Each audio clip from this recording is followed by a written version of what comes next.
So basically, how can a peaceful country like India, which had never attacked any country in the past, develop a nuclear weapon? What made it to take such a decision to make the nuclear weapons? Who were the main cause for this? Our late Prime Minister Atal Bihari Vajpayee ji or our late Prime Minister Indira Gandhi ji? Who helped India to come to superpower?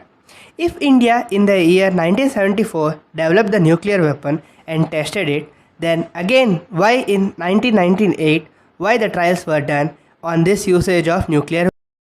So let's understand this in detail in chapter 1. Why nuclear weapon was important.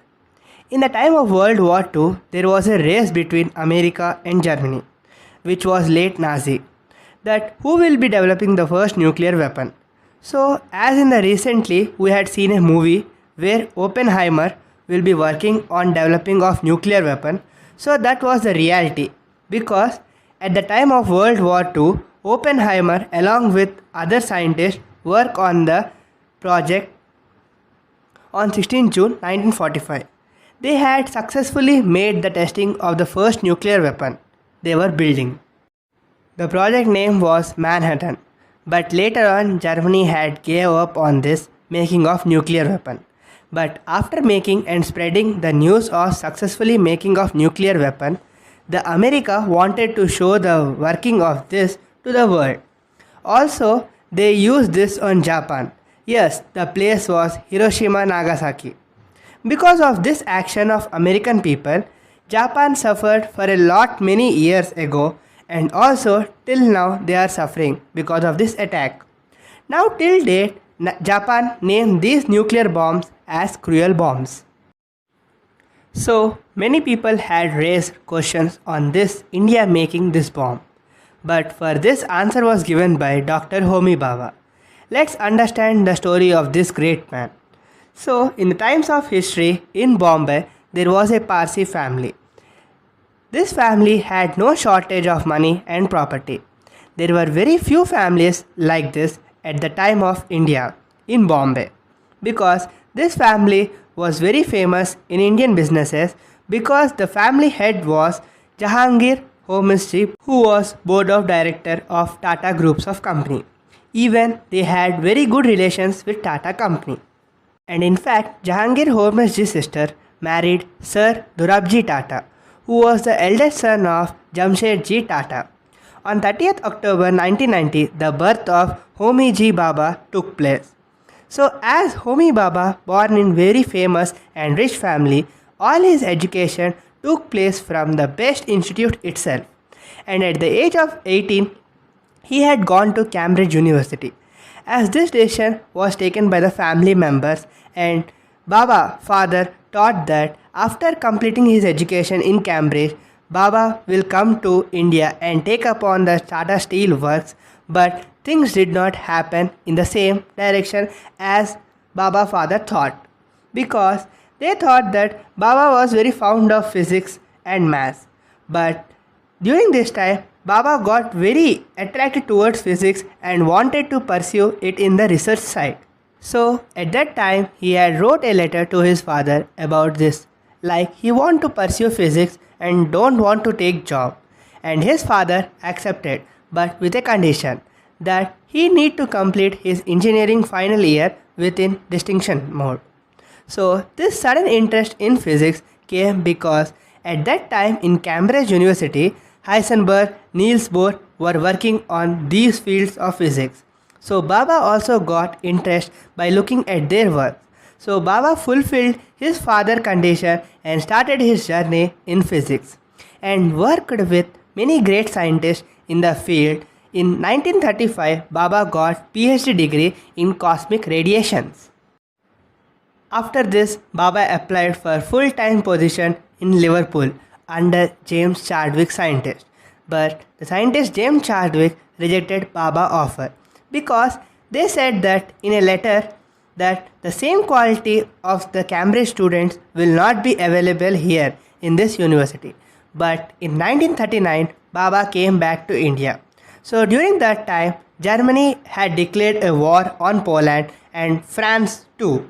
So due to this reason, Bhabha could not go back to England.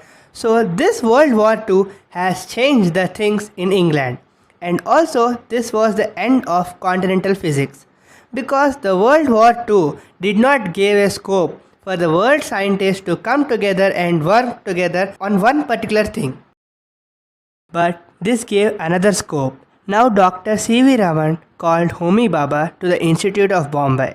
But this period of Homi Bhabha in Bombay changed a lot, because now Bhabha met a great person like Vikram Sarabhai, who was doing PhD under the guidance of C.V. Raman. And also this period of Vikram Sarabhai and Homi Bhabha had been developed a very beautiful bond, because both used to do the same experiments together, and now Bhabha decided to stay in India for forever. Now Bhabha wrote letter to Sir Dorabji Tata Trust that he wants to start an institute in India where its own people can do research in physics. So he requested Bombay government to help in this issue. So J.R.D. Tata helped him in building a Tata Institute of Fundamental Research Institute. And this institute was built up. So in the year 1945, many scientists formed Atomic Energy Committee, and they asked Homi Bhabha to be the head of this committee. And this paved a revolutionary way in atomic energy research.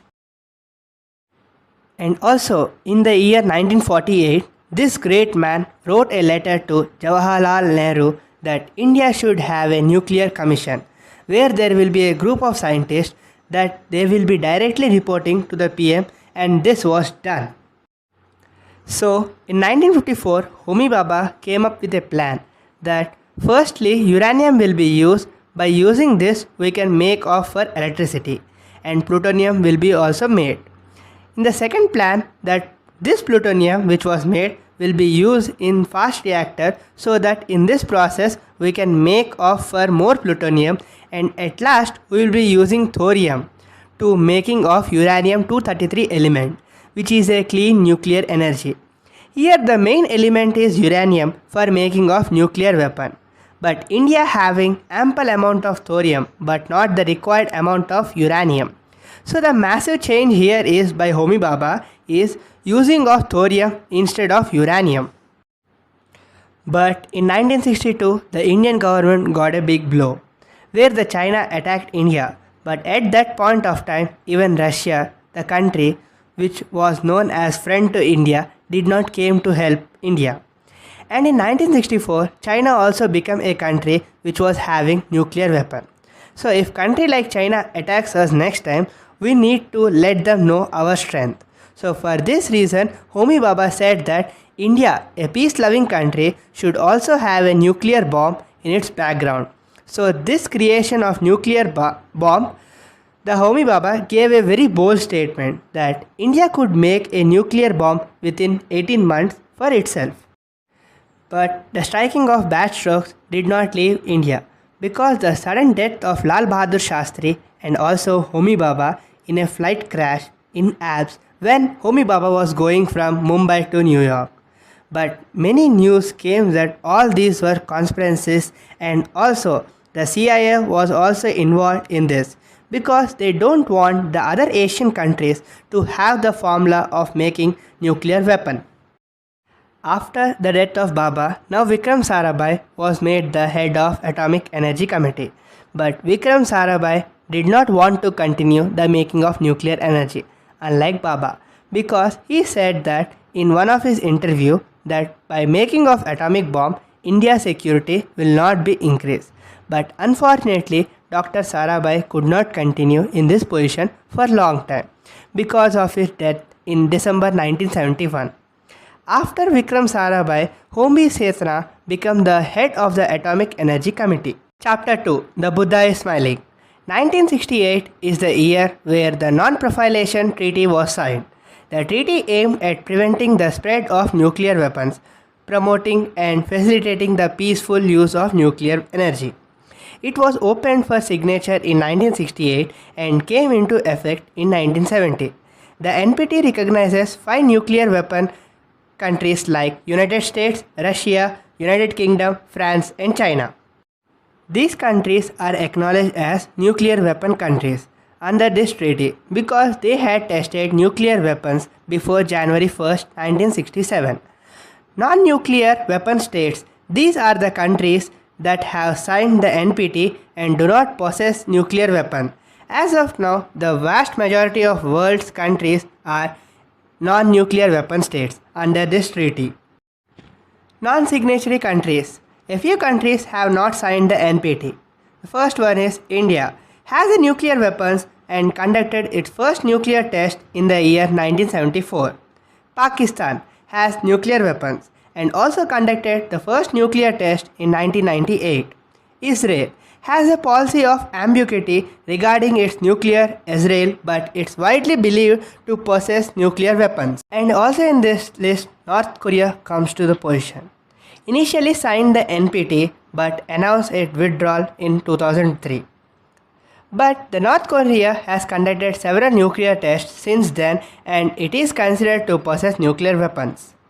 But the NPT 5 nuclear weapon countries were the same which were the permanent member of UNSC.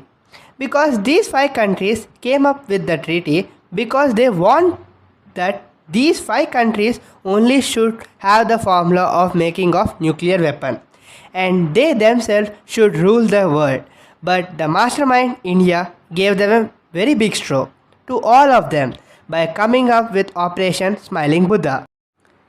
Now again Indira Gandhi came up on focusing of creation of nuclear weapon with members like Raja Ramanna, Dr. R. Chidambaram, Dr. Homi Setna. And this team by year 1972 they came up with a prototype of this nuclear weapon model. But according to the NPT Act, it says that the country that will be doing nuclear test before Jan 1st, 1967, they will be considered, but the rest cannot do this. But in fact, we can't believe any of these 5 countries because we had a war with China and Russia did not came for our rescue. And at the same time, America helped Pakistan in Bangladesh liberation and this war was supported by French and British. So India cannot rely on any of these 5 countries. So on Buddha Purnima day, Pokhara, India executes its first nuclear weapon test and this explosion was about 8 tons. And also India declared that the use of this nuclear weapon will be done for peaceful purposes only. Chapter 3, India coming to its power. Why again India tested the nuclear bomb in the second time in the year 1998? So let us understand. When America bought an intelligence report that Indians in 1974 the test was nearly a failure. But its own people know that India's nuclear test was a success. But after the international community did not support us and also the NSG had broke all its relation and also stopped the supply of nuclear supply. And we don't even have heavy water to cool those reservoirs and no special technology computers were given to us.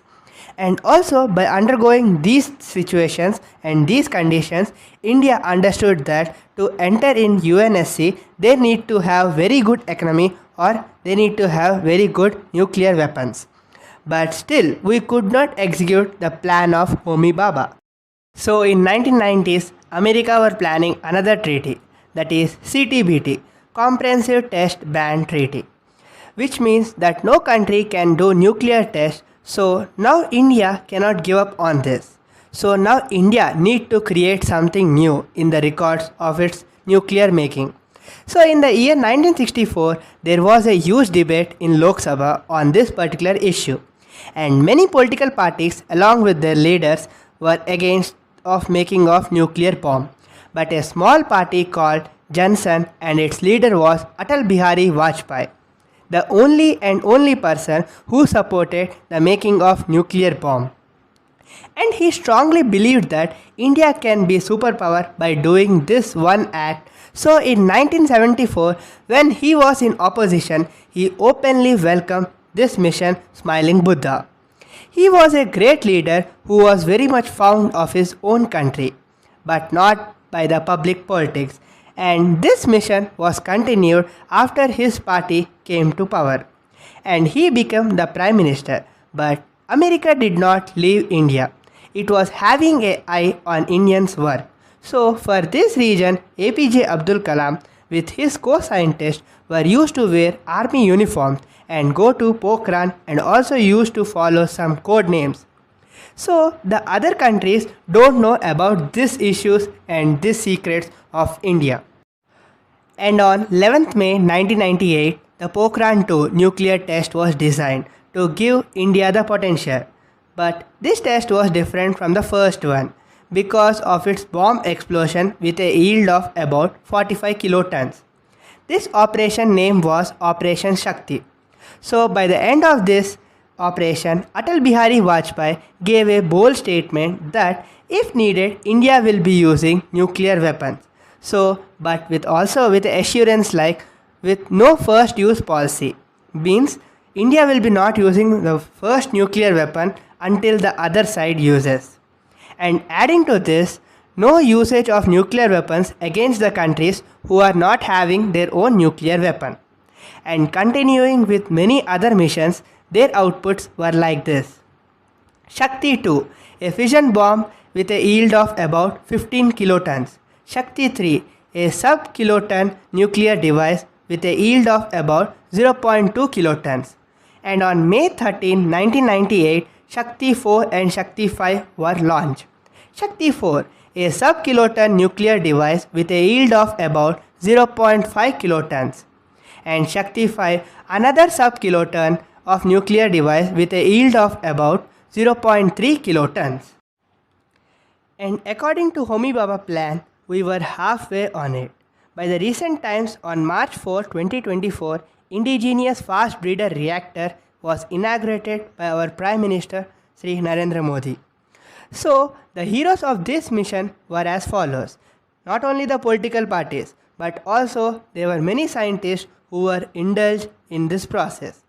And they all together had brought this change in making this modern India. So, we must remember that sometimes while making peace, we need to take over the superpower with us. So, this could not happen all of a sudden by a single person. It should be done collectively by ourselves. And we must be proud to be part of this modern India. Thank you guys. So guys, that's all for today. Thank you and have a nice day.